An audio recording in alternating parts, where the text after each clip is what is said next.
আসসালামু আলাইকুম রহমতুল্লাহ। আমি আব্দুর রহিম। দূরে কাছে যে যেখান থেকে আমার এই ক্লাসটি দেখতেছেন সবার প্রতি রইল আন্তরিক শুভেচ্ছা অভিনন্দন। আর যারা দেখতেছেন তাদের প্রতি অনুরোধ রইল আপনারা লাইক কমেন্ট এবং শেয়ারের মাধ্যমে এই ক্লাসটি সব জায়গায় পৌঁছে দিবেন, এটা আমার অনুরোধ রইল। তো আজকে আমি 16.4-এর কিছু গুরুত্বপূর্ণ এমসিকিউ নিয়ে আলোচনা করব। তো দেখো 16.4-এর আমরা 6টা এমসিকিউ দাঁড় করাইছি, এদিকে দেখো সবাই। তাহলে প্রথম এমসিকিউ ছিল একটি ঘনকের আয়তন 24√3 ঘন সেন্টিমিটার, এর কর্ণের দৈর্ঘ্য কত? তাহলে আমি এখানে আয়তন পাইছি আর কি কর্ণের দৈর্ঘ্য, দুইটা সূত্র অ্যাপ্লাই করতে হবে। কয়টা সূত্র? একটা হচ্ছে আয়তন আর একটা হচ্ছে কর্ণের দৈর্ঘ্য। তাহলে ঘনকের আয়তনের সূত্র হচ্ছে a কিউব, এ বলতে এখানে একটা ধার বোঝানো হয়েছে, ঠিক আছে। আর কর্ণের দৈর্ঘ্য সূত্র হচ্ছে √3 ইন্টু কি a। তাহলে আমার ঘনকের যেহেতু আয়তন দেওয়া আছে কত 24√3, তাহলে আমার ঘনকের সূত্র হচ্ছে কি a কিউব। ঘনকের সূত্র কি a কিউব। তাহলে a কিউব ইকুয়াল লেখা যায়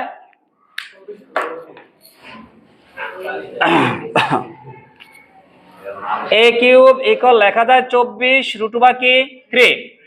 তাহলে আমার এখান থেকে এর মান কত হবে? কিউবটা যদি ডান পাশে নিয়ে যাই, হ্যাঁ এটা পাওয়ার দেখো কি হয় 24√3। এখানে কিউবটা যদি ডান পাশে নিয়ে যাও পাওয়ারটা উল্টে যাবে। এই কিউবের নিচে মানে 3 নিচে কিছু আছে, না থাকলে 1 আছে। 3 এর নিচে কিছু আছে, না থাকলে 1 আছে। তো যদি এই পাওয়ারটা আমি ডান পাশে নিয়ে যাই তাহলে উল্টে যাবে, মানে হরটা লব হবে লবটা হর হবে। তাহলে এটা নিচে ছিল 1, 1টা উপরে আর 3টা কে নিচে। এবার আসো আমার এখানে কর্ণের দৈর্ঘ্য বের করতে বলছে। কি বের করতে বলছে?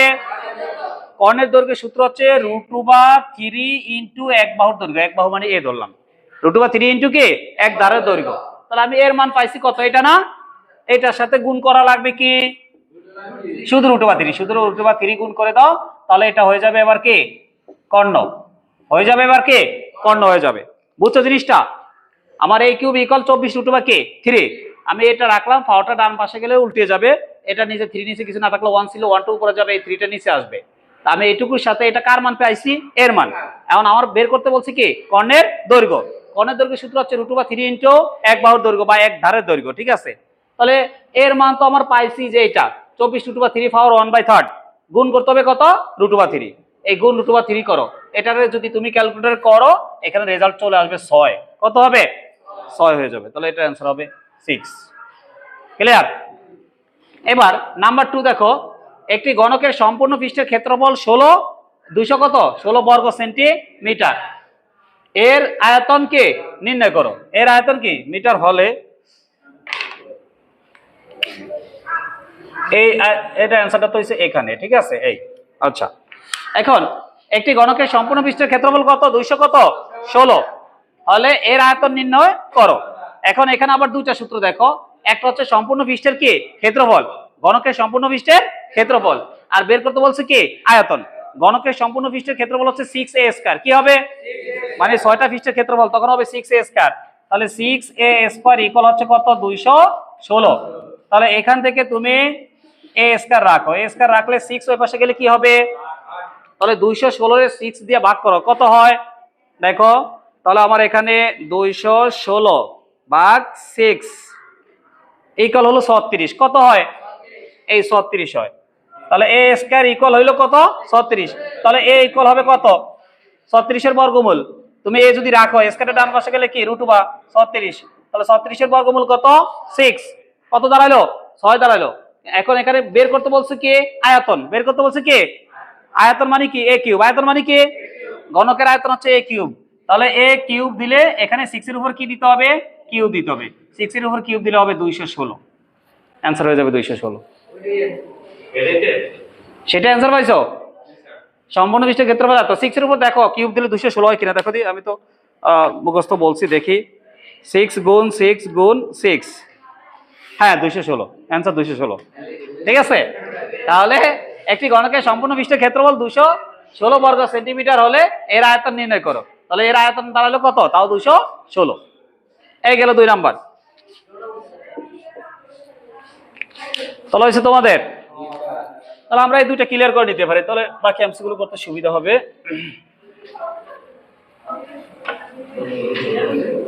3 নাম্বার,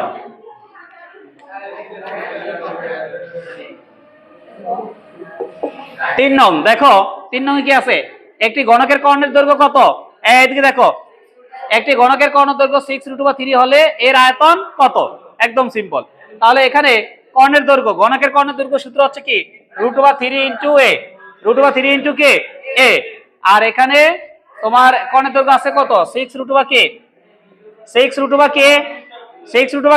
3। তাহলে দেখো এই √3 এই √3 বাদ হয়ে যায়, তাহলে a ইকুয়াল কত, a ইকুয়াল কত 6। এখন বের করতে বলছে কি 3 নাম্বার না, বের করতে বলছে কি আয়তন, আয়তন হলে তো এটার উপর কিউব দিতে হবে, তাহলে এর উপরে কিউব, 6 এর উপরে কিউব, 6 এর উপর কিউব মানে 216, এতে आंसर 216, এটারও आंसर হবে 216, তাহলে এটারও आंसर 216।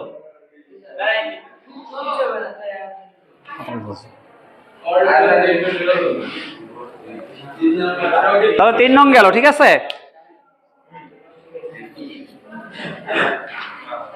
এবার 4 নং দেখো, তাহলে 4 নং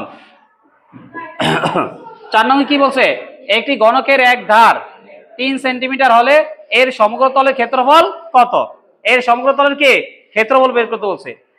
একটি গণকের এক ধার মানে একটা পাশের দৈর্ঘ্য আর কি, তাহলে এক ধার কত 3, তাহলে এর মান কত 3, সমগ্র তলের ক্ষেত্রফল বের করতে বলছে। গণকের সমগ্র তলের ক্ষেত্রফলের সূত্র কি 6a স্কয়ার, গণকের সমগ্র তলের ক্ষেত্রফল কি, তাহলে দেখো এই 6a স্কয়ার।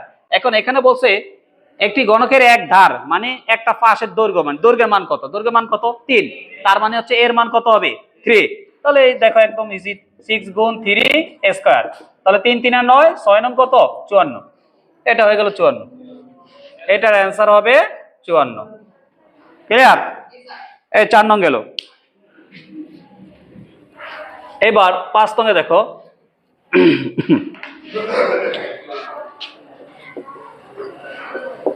5 নং এ কি ছিল দেখো, একটি সিলিন্ডারের ভূমির ব্যাসার্ধ কত 3 সেন্টিমিটার এবং উচ্চতা কত,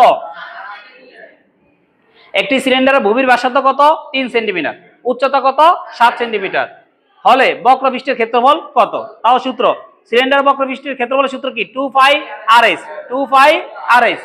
তাহলে এখানে দেখো, তাহলে 2 পাই rs, এই 2 পাই এর মান হচ্ছে 3.1416 গুণ আর মানে কি ব্যাসার্ধ, ব্যাসার্ধ কত 3, এই ব্যাসার্ধ 3 গুণ উচ্চতা কত 7, তাহলে এস এর মান হচ্ছে 7, এই তিনটা গুণ করো, তাহলে 3 7 21, 21 দুগুণে 42, 42 এর গুণ করবা 3.1416 দ্বারা, তাহলে 42 গুণ 3.1416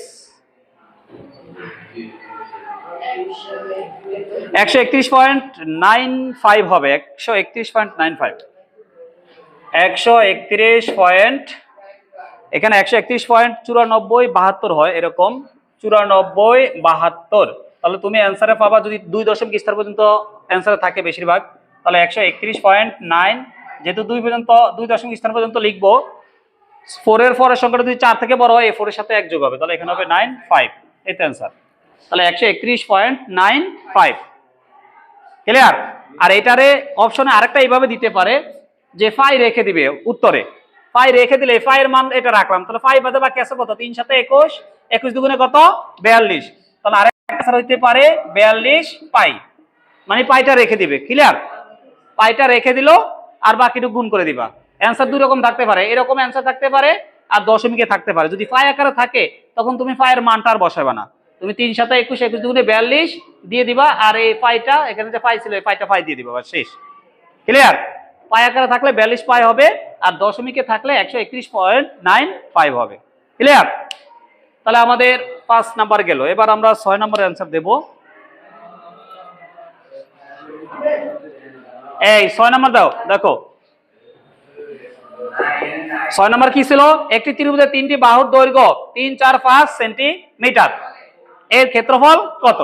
এখন আমি ত্রিভুজের বাহুভেদে ত্রিভুজের ক্ষেত্রফল কয় প্রকার, ত্রিভুজ কয় প্রকার, 3 প্রকার, সমবাহু, সমদ্বিবাহু, বিষমবাহু। এখানে বাহু 3টির দৈর্ঘ্য কিন্তু 3 রকম, 4 5 6, তাহলে এটা কি বাহু, এটা কি ত্রিভুজ, বিষমবাহু ত্রিভুজ। তাহলে আমার বিষমবাহু ত্রিভুজের ক্ষেত্রফল বের করতে হবে।